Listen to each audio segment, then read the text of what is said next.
The highly anticipated gaming smartphone is now in the market and also in our hands.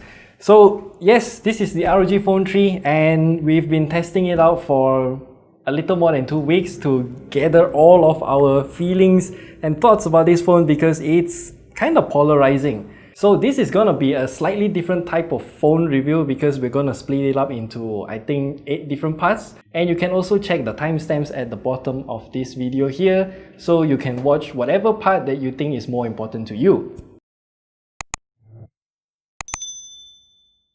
So firstly, I just want to talk about this box design.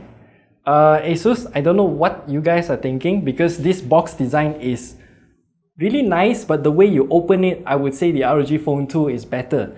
Because when you open it like this, the phone is here, whereas all of your accessories are here. And in no one's mind thinks that you're supposed to open it like this, like vertical. Everyone will be opening up like this, and then stuff will be falling all over.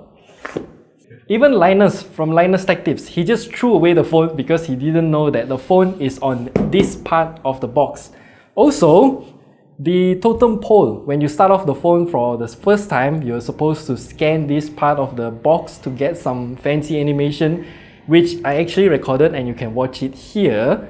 It's unnecessary and I don't know, it just kind of feel like it's dragging out the unboxing experience for no reason. And why the heck would you spend that much money on something that you can only use for one time? Remember, if you want to look at the animation again, you need to factory reset your phone, set it up all over again, and then only you can scan this thing. Which is why I'm doing you guys a favor by screen recording the whole animation for this totem pole right here. I would suggest ASUS, please invest on how to bring back the headphone jack on the phone. It's better that way. So let's start off first with the design of the ROG Phone 3. By the looks of it, it doesn't really change much from the original ROG Phone 1 and less so with the ROG Phone 2. So it is still using more or less the same design as the ROG Phone 2, but the copper plate here is gone. It is now covered in a piece of glass, and there's also one little cutout here for the heat to come out. So I don't know how effective it is, but throughout our test, it's kind of okay in terms of temperatures.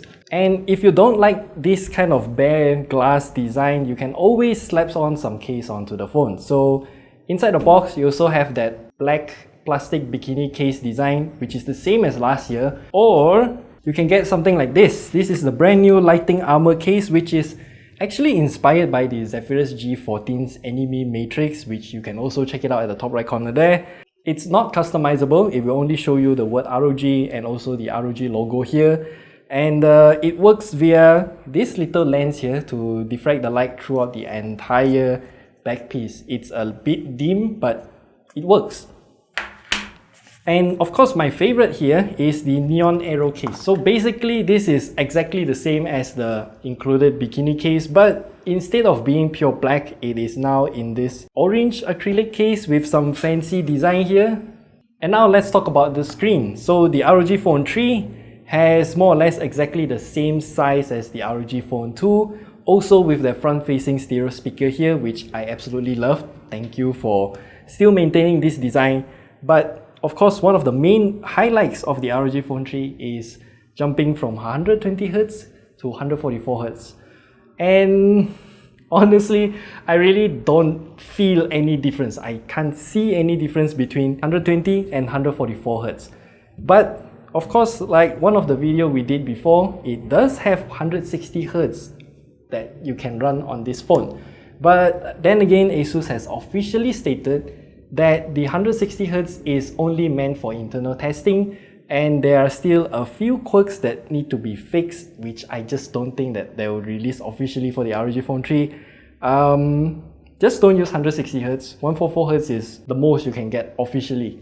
And now let's talk about the performance of the ROG Phone 3. Well, I won't focus much on the performance here because to nobody's surprise, the ROG Phone 3 is using the latest Snapdragon 865 Plus alongside with all of these hardware here, and it will run all of your benchmarks without any issues. And if you want to learn more about the gaming experience of the ROG Phone 3, you can check it out at our top right corner there. We did a few videos where we play games on this phone itself. And I just want to highlight a few things. The brand new Air Triggers 3 is not really ergonomic because of its dual partition button thing, which I just don't like, and especially the brand new shaking trigger thing. It's just I'm not gonna use that. As for the temperatures, well, the ROG Phone 3, when we tested it out, it only reached about 45 degrees, and that is thanks to the brand new ROG Game Cool 3, which now has a large graphite film in it to distribute the heat even more. And once the heat is distributed, of course, that is where this piece of cutout comes into play. When you snap on this little Aeroactive Cooler 3, the air is now blowing out from this bottom part here to blow directly into this slot to cool your phone. Which, well, I don't need it because I didn't even turn on the maximum performance available on this phone to play PUBG Mobile with the highest graphical settings available.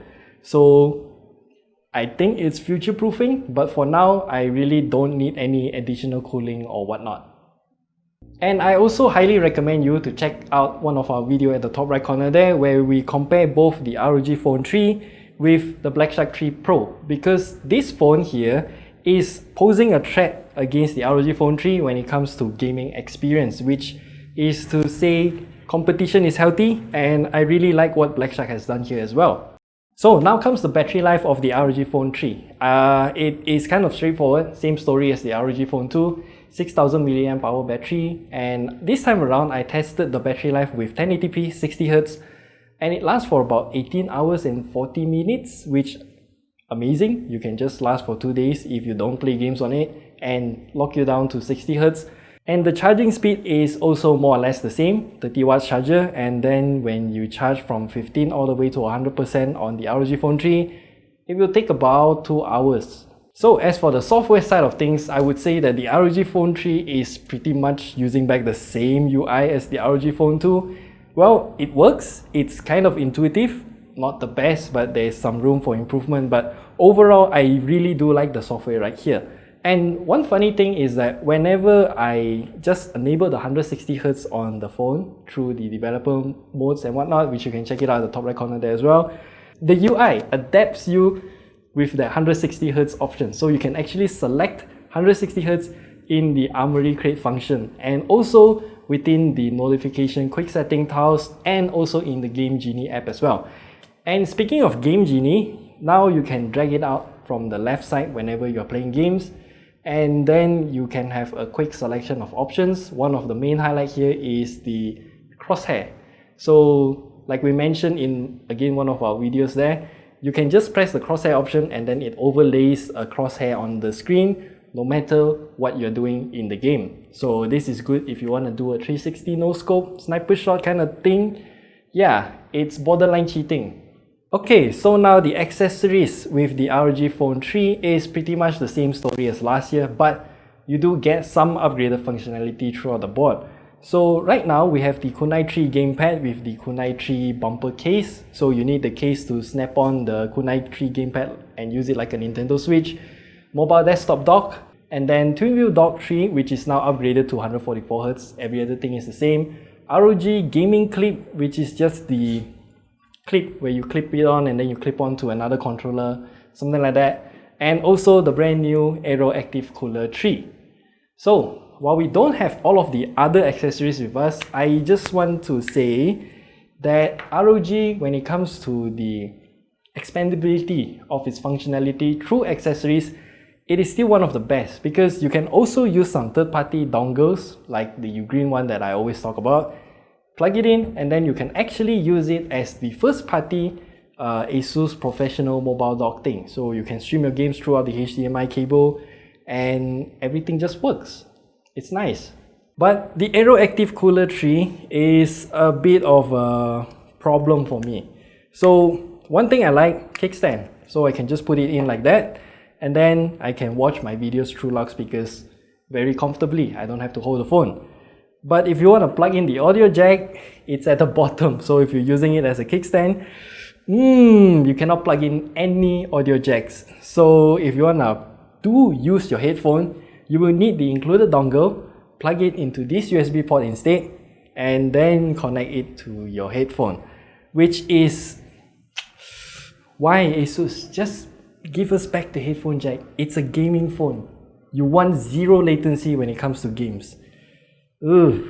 And for the cameras, I'm not gonna focus much because this is a gaming phone after all, but the ROG Phone 3 can take some fantastic pictures with the main camera, especially with the Gcam mod. So yes, this phone, even though it's like just a month old, it's already having a Gcam mod available for you to download and use. So if you're taking pictures only with your main camera, it looks okay, no problems. But if you want to use that ultra wide angle camera, the quality is not really good. As you can see here, the patch of grass is just a blob of color. Okay, so in conclusion, should you actually buy the ROG Phone 3? Well, let's put it this way. If you want to use the ROG Phone 3 with any other accessories, then yeah, I would say it's a good buy. But if you just want to play games on a phone, maybe consider the Black Shark 3 Pro, because in its own as a gaming phone without accessories, this is a very strong competitor. And also, if you're coming in from the ROG Phone 2, please do not upgrade, because there's just not that much significant upgrades to the ROG Phone 3, except for the refresh rate, like 24Hz more. I really don't see a difference with my bare eyes, unless you're putting them side by side and recording both screens with a high frame rate camera. And yeah, gaming phones, the triggers, they're only useful for some other games like PUBG Mobile and COD Mobile, but other than that, not really much of a usage, I would say. But if you do want to stream on your smartphone, then the ROG Phone 3 is obviously the best option available right now. It is kind of locked down by its own accessories because they want intergeneration compatibility. Like if you're still owning the Twinwheel Dock 2 from last year, you can actually use it with the ROG Phone 3. It's just that you have to use it at 120Hz, which again, I don't think is that much of an issue. And I would say that ASUS needs to change the design, but in turn, they have to ditch all of their existing accessory designs. But well, that's a price to pay, I guess. But then again, overall, I'm still waiting for the next generation of ROG phone to surprise me, because this generation is just kind of lackluster. And that's all we have to say about the ROG Phone 3. If you have any questions or comments or feedback about this phone, leave them down in the comment section below. We'll answer them whenever we can, and we'll see you in the next video.